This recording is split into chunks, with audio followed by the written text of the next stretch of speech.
greatest part of ourselves. And these top 10 principles that I have put together here for this program, you might want to jot down. You might want to go into your desk and just take out a little piece of paper. But I think if you practice them and look at them and see them, they come from someone who's had a burning desire, but has also been living a life in which I have felt independent of the opinions of others in terms of whether or not I should or shouldn't be doing that. There's something that I allow to consult myself, within myself, rather than looking outside to see if this is right or not. And so let me just I'll number them and I'll go through them and I'll give you some examples of them, and you decide whether they're to your liking or whether they work or not. The first of these principles came from a Vedantic scholar in the 10th century. His name was Tilopa. It's not exactly bestseller books, but it's the kind of thing that really excites me, because I think of going back 1,000 years or 2,000 years and reading what some of the greatest minds had to say and how open they were to the potentiality that each and every one of us have for greatness. And this first principle says, as Tilopa put it, have a mind that is open to everything and attached to nothing. One of the central principles of my life is that no one knows enough to be a pessimist about anything. And that each and every one of us, when we close our mind to what is possible for us or what is possible for humanity, closes off the genius that resides and lives in each and every one of us. Having an open mind doesn't necessarily mean finding fault with all of the things that you've been taught by others. It means opening yourself up to the potentiality and the possibility that anything and everything is possible. So having a mind that is open to everything and attached to nothing really means finding within ourselves the ability to get rid of a trait that I find so common in the contemporary world. Do you know that most people that I meet spend their lives looking for occasions to be offended? They actually are out there hoping that they can find some reason to be offended. And there's no shortage of reasons. They're out there everywhere. The way this person dressed, what this person said, they turn on their TV, they hear the news, they're offended by this, someone used language that they didn't like, someone doesn't share the same customs that you, and people all day long. In fact, if you keep track tomorrow, you will find probably 100 reasons that you can go around being offended. But a mind that is open to everything and attached to nothing is a mind that says, I'm never looking for anything to be offended by. And that whatever anybody else out there has to say, my response to that is, that's an interesting point of view. I've never considered that before. I remember being interviewed for a morning television show, and the woman that was interviewing me said, how does it feel to be talking to audiences where people have all of these strange beliefs, these weird things that they come to? And it intrigues me, because one of the things that Emerson said is, in one of his very first essays, he says the first thing we have to say respecting what are called new views here in New England, where we are right now, is that they are not new, but the very oldest of thoughts cast into the mold of these new times. And that was in 1842. He was speaking about that. And this woman asked me the question. She said, doesn't it offend you that there's people out there and they're talking about people using crystals to heal somebody? And I remember my response.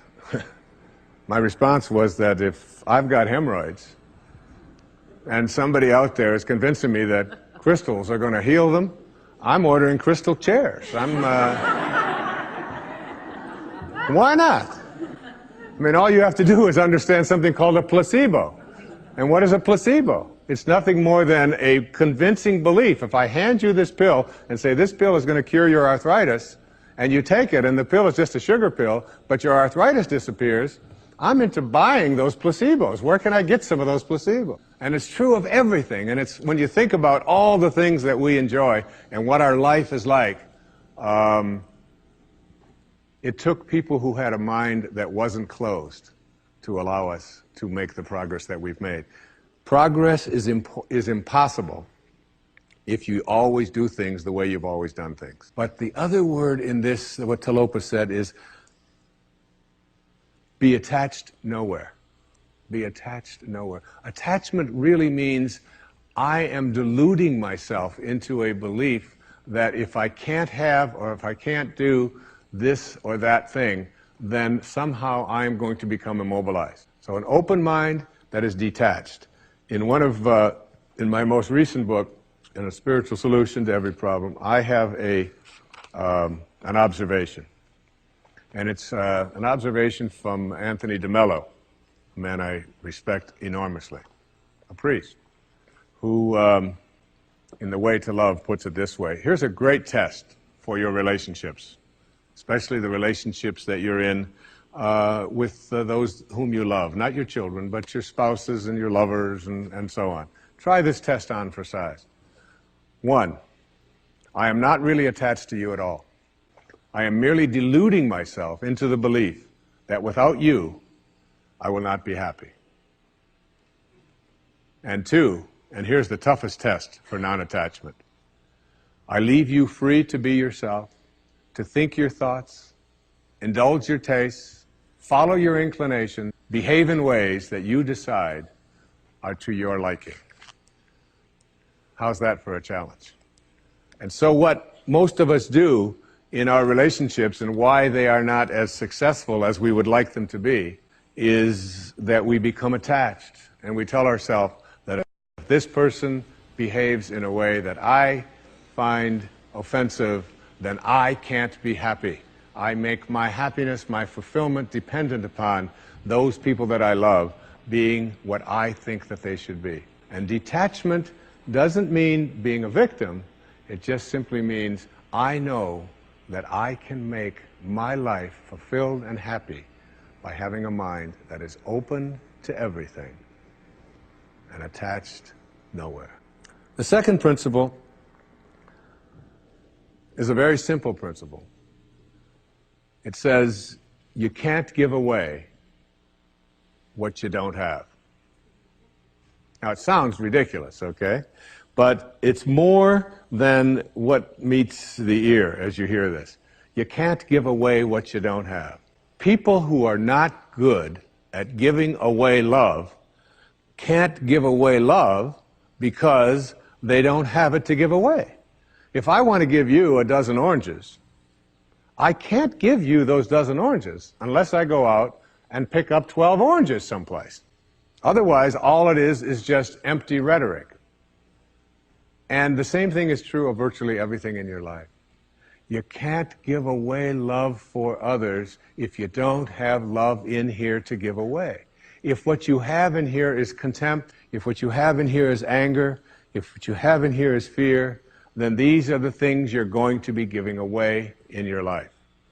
And I've often thought, and I really believe very strongly that there's a law, sort of a law in the universe. I call it the law of attraction. And the law of attraction is one that works like this. You get back from the universe, from the world, what it is that you put out there in the world. And if you're putting out there into the world that I am not worthy of attracting something beautiful into my life, that the universe will respond back to you with exactly that message. And there are people who come to me and who came to me for years when I had my own counseling practice and so on, and they would say to me, I just keep attracting the same kind of people, the same kind of events, the same kind of losers into my life. Why is that? Why do I keep doing that? And I keep attracting an absence of abundance. I just can't seem to attract abundance into my life. I'm always behind the 8 ball. I'm never getting ahead. And I suggest to them, I said, did it ever occur to you that that's the very kind of message you're sending out to the world and out to the universe? That the ocean of abundance is there. And you can go to that ocean of abundance, and you can take a Mack truck, and you can fill it up 20 times a day, and take it out of there, and guess what? It doesn't impact at all the ocean of abundance. It doesn't even go down a zillionth of an inch. It's unlimited. Or you can go to the same ocean of abundance with a eyedropper, and you can just take this much out once a month and say, that's all that seems to be available for me. And the interesting thing for me is that when people go to this ocean of abundance, this unlimited world, all that I have is thine, it says in the holy books. All that I have is thine. It's all there for you. But if you believe inside that it's limited, that you can only get so much, that other people are going to get it before you do, then you'll find yourself creating that very same thing. And the even more interesting part about this, you can't give away what you don't have principle, is that if your message to the universe is gimme, gimme, gimme, which is a lot of people's message to the universe. I want this from you, I want that from you, please give me this, I have to have that. That's what their prayer is like, that's what their message is, you know, and they say, I want this from the universe, gimme, gimme, gimme. The universe's response back to that kind of a mentality is exactly the same. The universe will say right back to you over and over again, gimme, gimme, gimme. And you'll find yourself never ever arriving, but always being in a state of striving, always feeling as if you're being neglected, never feeling as if you have enough, always feeling as if you're being shortchanged, because you're constantly under the pressure to give, to get back what the universe is demanding from you. And the interesting thing about all of this, the irony of this, is that if you shift that, and you say to the universe, to the world, how may I serve? How may I serve? The universe's response back to you is, how may I serve you? How may I serve you? And it's very intriguing. When you take your energy and your attention off of what you are demanding from the world, and instead saying, what can I give to the world? And it's really the basis behind that very famous line of the President John Kennedy's inaugural address. Ask not what your country can do, ask what you can do for your country. And the irony of that is, and I've learned that in my own life, that when I stopped thinking about what was in it for Wayne Dyer and how much could I get, and I began to shift and say, how can I help you? How can I give to you? What can I do for you? And people who write to me, I send them something. When I encounter somebody that needs help of some kind, I'm very often just giving that to them. And then I find that it just keeps coming back. And once I shifted that energy off of what can I have into what can I give, it seemed to me that the universe responded back with the very same message. What can I give to you? And the most incredible and wonderful and beautiful abundance has flowed into my life in every way that I can possibly think of. You can't give away what you don't have. So take a look at an inventory of what you do have. How much do you love yourself? How much kindness do you have in you? How much peace do you have in you? How much joy do you have in you? And if you're able to give that away as many times as you can in a given day, watch and see how much more of that continues to show up and come back in your life. Okay? The third principle is one of my very favorites. It's called, there are no justified resentments. And this is a very difficult principle for many people to get, but one that I believe very strongly in. I was in a group one time of drug addicts and alcoholics. And I was one of the people that was a sponsor and leading this group. And the sign on the wall said, there are no justified resentments in this group. And what I said to that group that night was, no matter what anybody says to you here, no matter what kind of anger comes directed towards you, no matter how much hate you may encounter showing up in your life, there are no justified resentments. Meaning that if you carry around resentment inside of you about anything or about anyone, and I'm talking about the person that you lent money to and hasn't paid you back, I'm talking about the person in your life that you feel was abusive in your life, I'm talking about the person who walked out on you and left you for somebody else, I'm talking about all of the things that you have justified in your heart and in your life that you have the right to be resentful about. And I'm suggesting to you that those resentments will always end up harming you and creating in you a sense of despair. I've often said that no one ever dies from a snake bite. The snake bite will never kill you. You cannot be unbitten. Once you're bitten, you're bitten.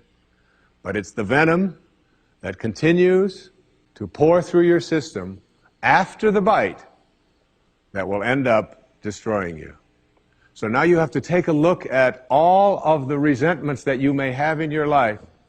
And I'd like to suggest to you that I think there is a wonderful metaphor for this that I have created in my life for how to make this work.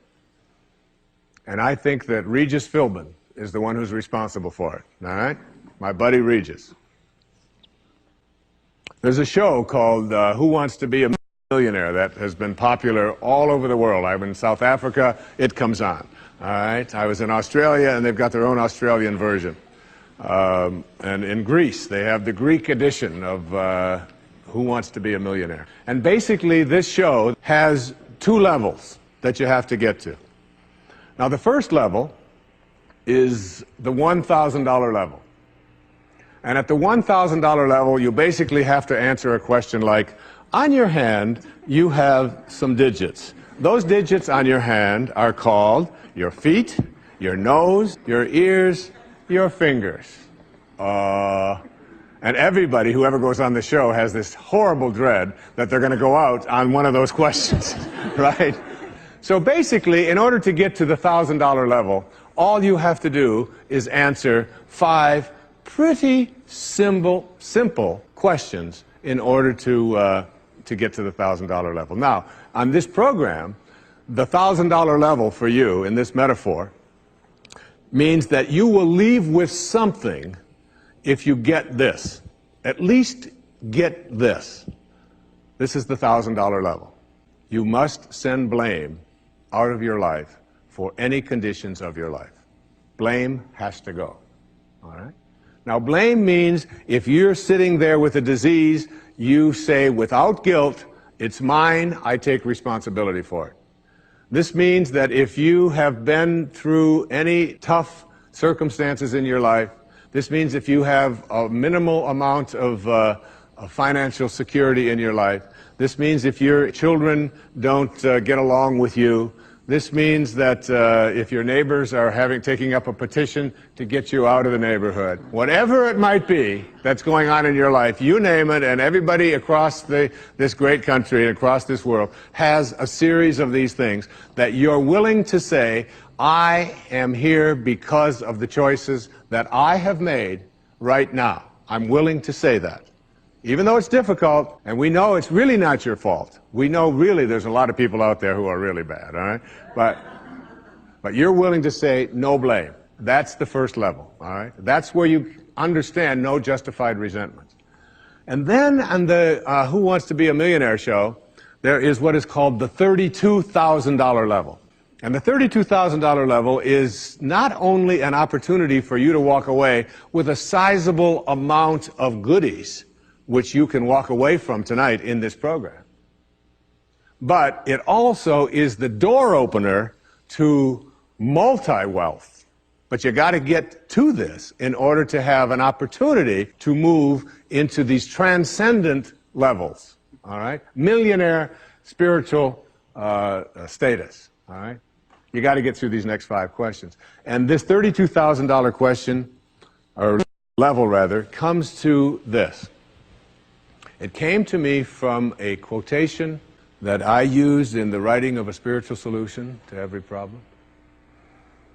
I read a book that was written a couple of thousand years ago by Patanjali, the Yoga Sutras, the aphorisms of Patanjali. And one of those sutras, one of those aphorisms, observations that this brilliant man made almost 2,000 years ago was this.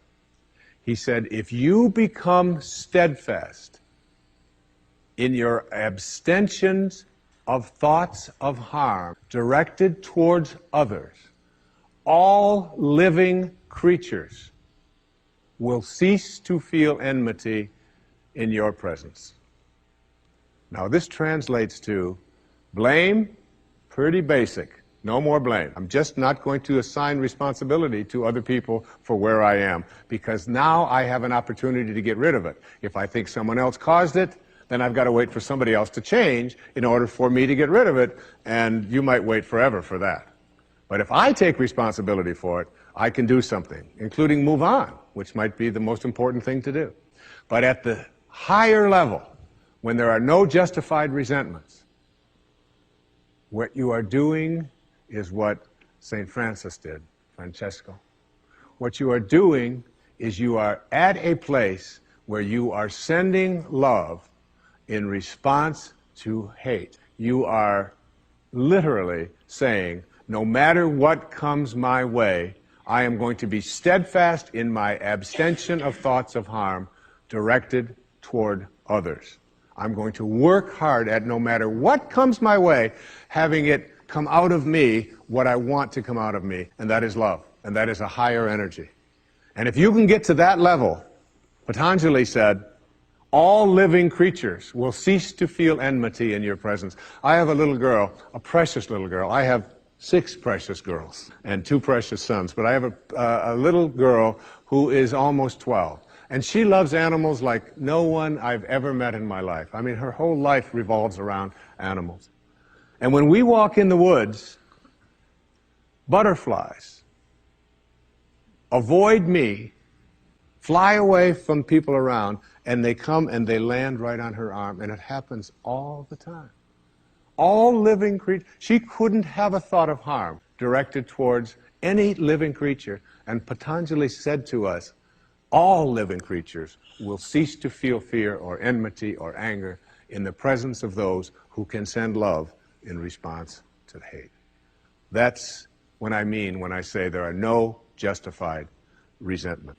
What I'd like to do, I'd like to share a little story here with you. It's a very tender story. It was sent to me by someone who sends me beautiful things in the mail. And I call it the Teddy story. And I'd like to read this to you, if I can do it without tearing up. And this story illustrates this as well as anything I've ever seen. There's a story many years ago of an elementary school teacher. Her name was Mrs. Thompson. As she stood in front of her 5th grade class on the very first day of school, she told the children a lie.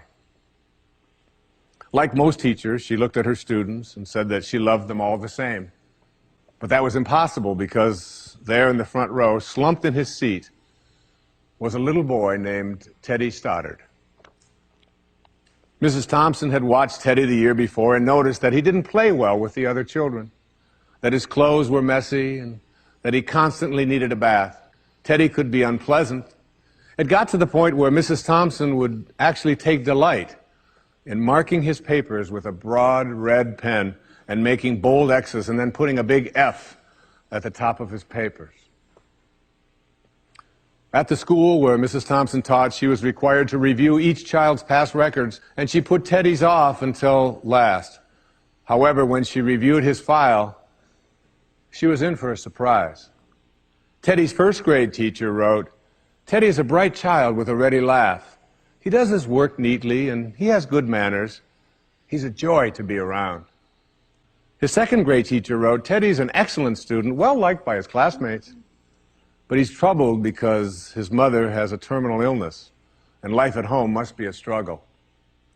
His 3rd grade teacher wrote, "His mother's death has been hard on him. He tries to do his best, but his father doesn't show much interest, and his home life will soon affect him if steps aren't taken."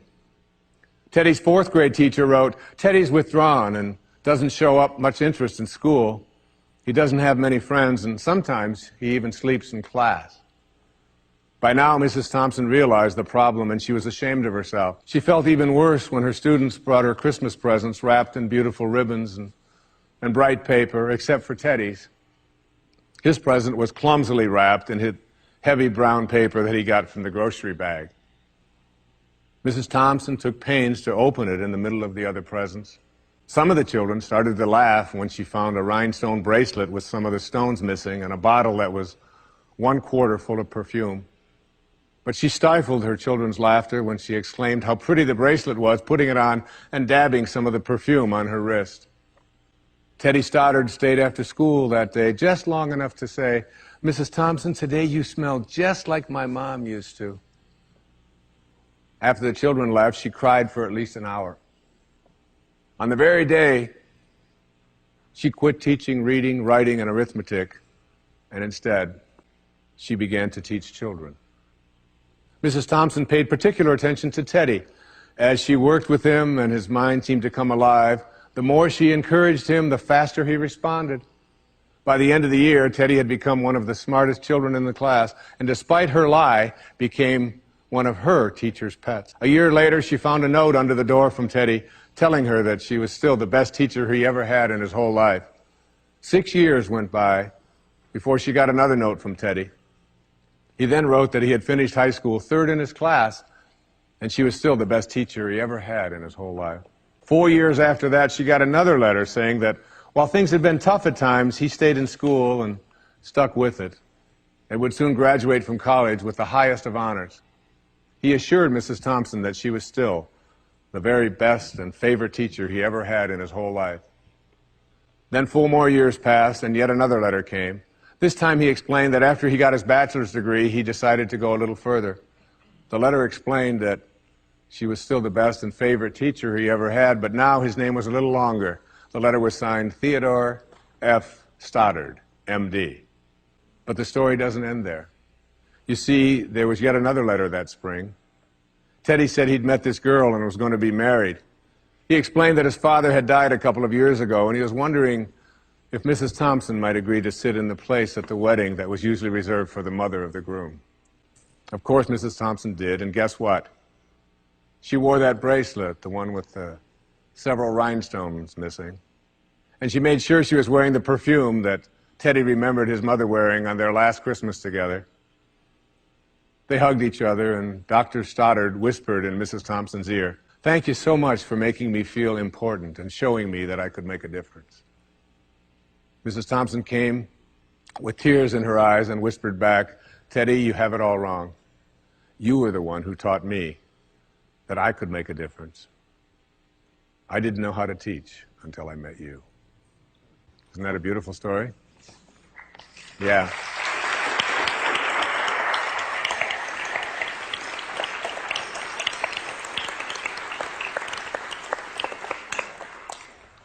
That symbolizes there are no justified resentments.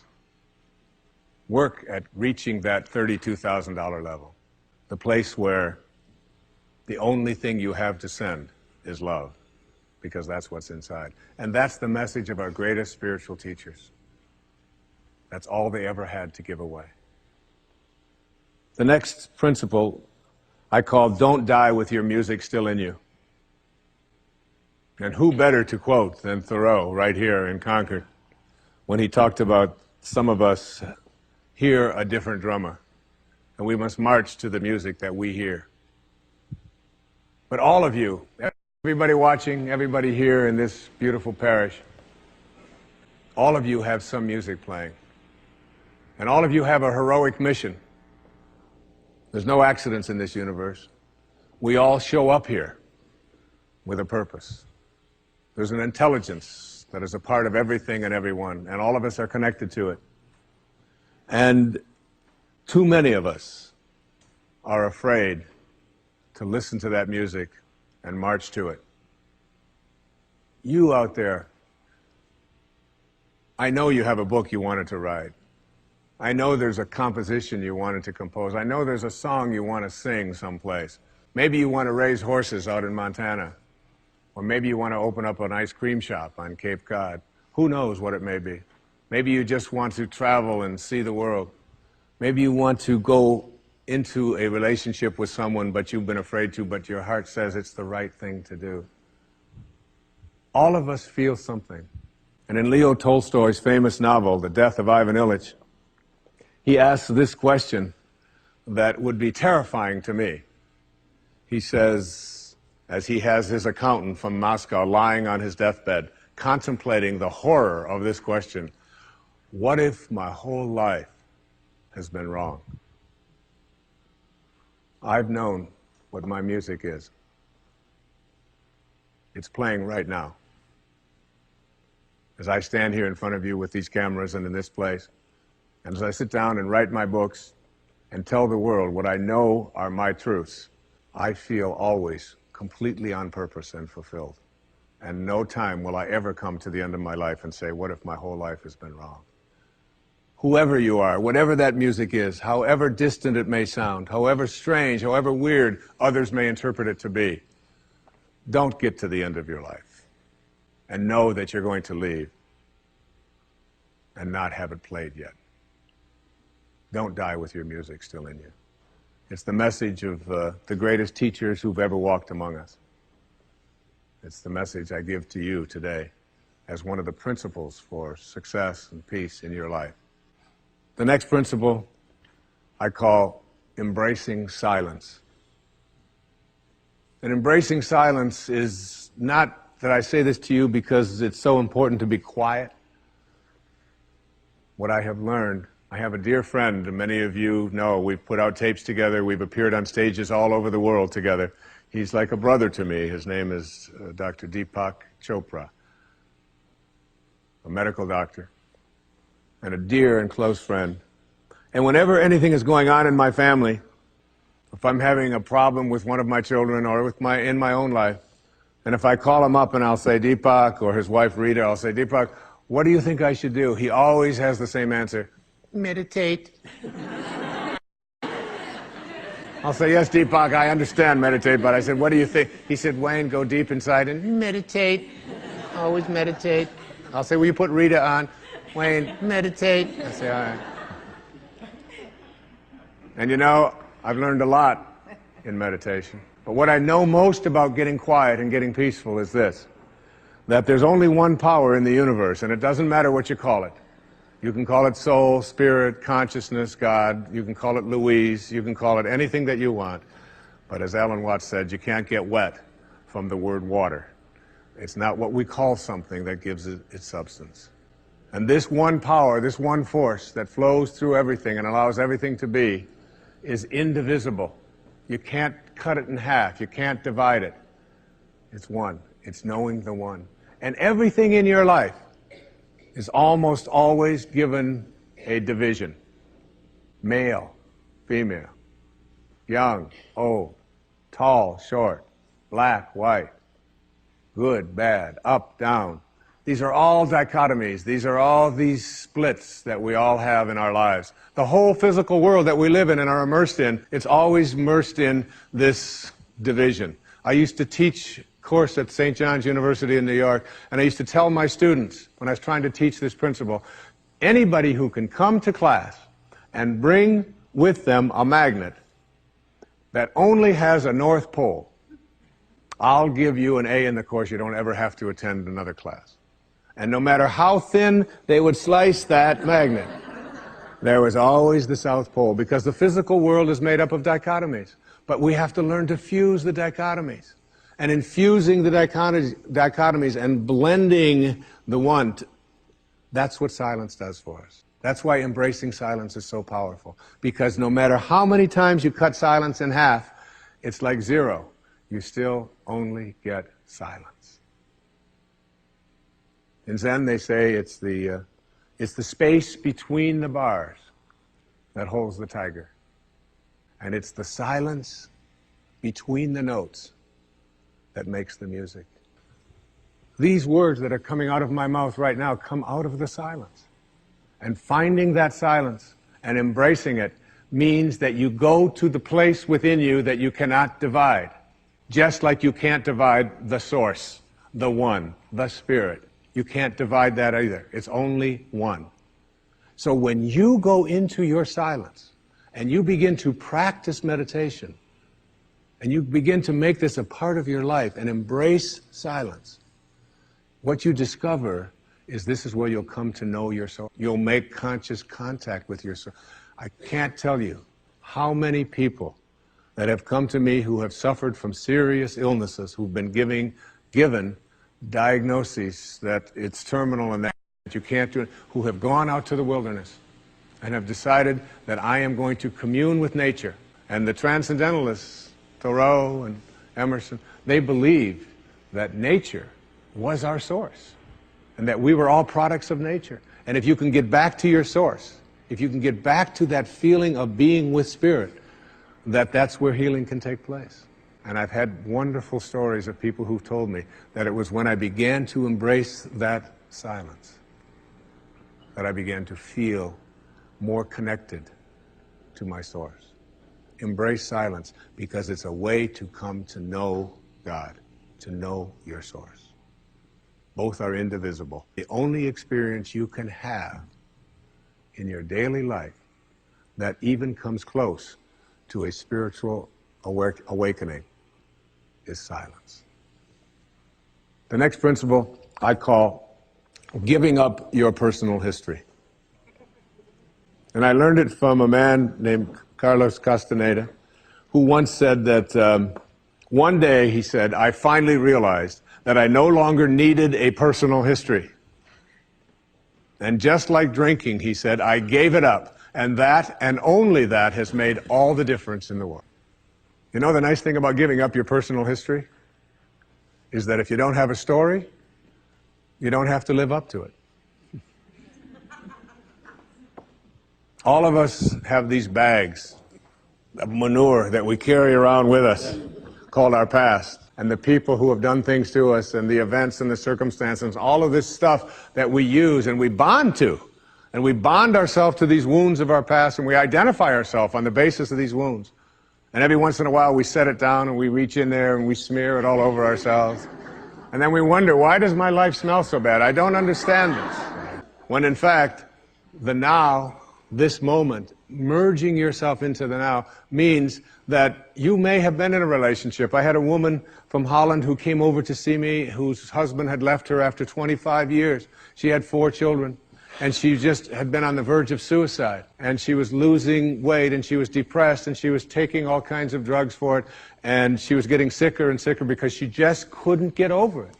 And she came to a book signing that I was doing at a bookstore down in Florida.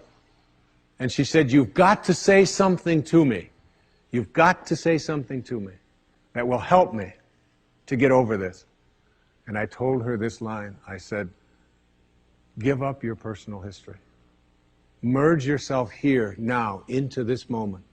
And those 25 years are something, if you want to understand how to do it, think of your past as, oh, this hat. And this is your past. Now, you can't just set this thing down over here and walk away from it and give up your personal history, because you'll always have it there to look back at. What you do is you pick up your past and you embrace it. You understand it, you accept it, as I had to go through these things that I had to go through in order for me to get to this place today, and the evidence for that is that I did. You don't need any more evidence. You did. And then you toss it. You toss it. You embrace it, and you toss it. And you merge into the now by giving up your attachment. And some of you have heard me use the metaphor of the wake. Alan Watts talked about the wake is not what drives the boat. The wake is just a trail that is left behind. That's all it is. And so is the wake of your life. And the wake doesn't make the boat go, and neither does the wake of your life, the reason why your life is going in the direction that it is. The wake is a trail that is left behind, and it's an illusion to believe that it is the cause of your suffering or your struggles or your difficulty. Give it up. Let it go. Embrace it. Understand it. Get help doing that if you must. and then move into the now. The next principle I call, it's from a line of Albert Einstein. He said, you can't solve a problem with the same mind that created it. In order to work at solving these things called problems in your life, you have to change your mind. It is your mind where they live. It is your mind that created them. There is where you experience them. They're all illusions. You must change your mind. Literally rewrite your agreement with reality. One of the things I had said earlier is that one of the most difficult things to do in the world is to admit that you were wrong. Admitting that you were wrong is nothing more than saying, I have been making choices with my mind that have created things in my life that are not working. And I no longer intend to continue making those choices. I was wrong. You don't have to make a declaration of it. You don't have to go out and feel guilty about it.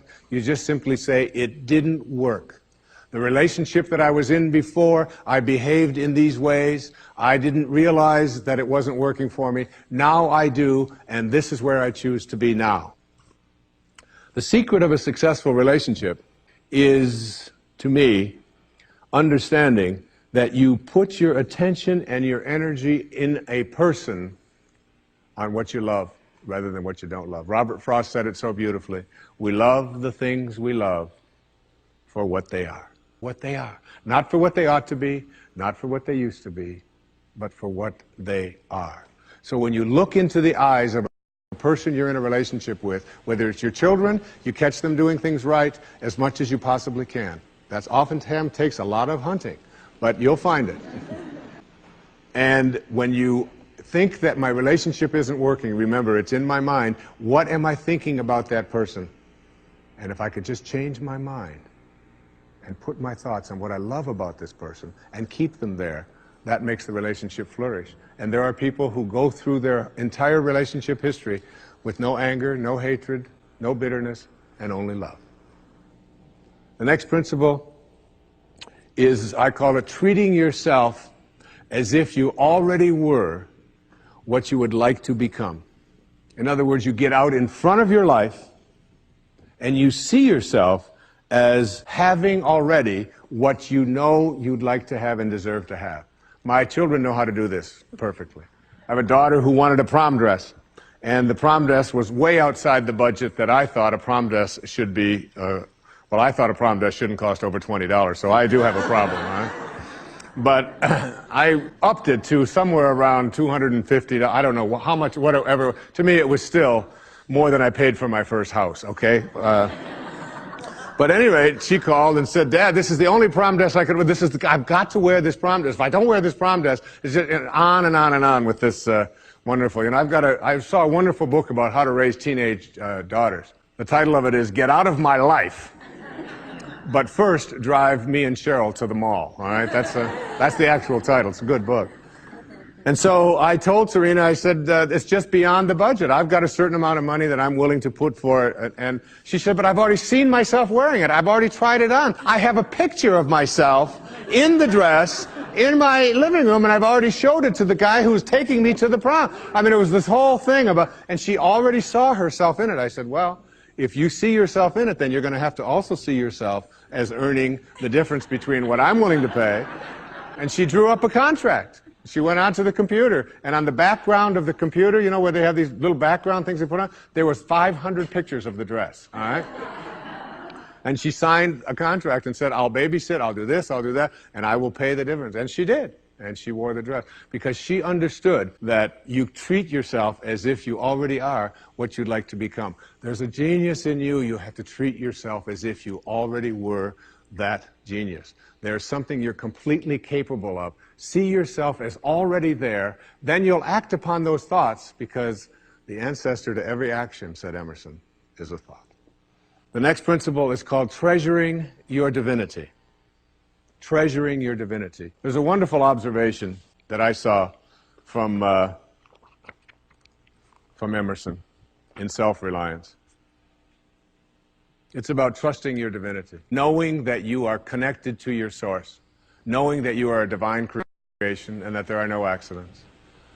He said a man should learn to detect and watch that gleam of light which flashes across his mind from within, more than the luster of the firmament of bards and sages. Yet he dismisses without notice his own thought, because it's his own. In every work of genius, we recognize our own rejected thoughts.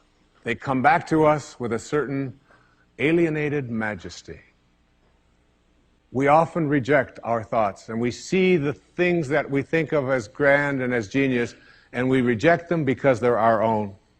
Treasuring our divinity instead of being terrified of it. Knowing that I am always connected to my source. There is no way that I cannot, because it is in you, and I am in you, you are in me, and you can never be separated from it. There is no place that this source is not. It grows everybody's fingernails. It beats everybody's hearts. It digests everybody's foods. It opens all the flowers, and you're always connected to it.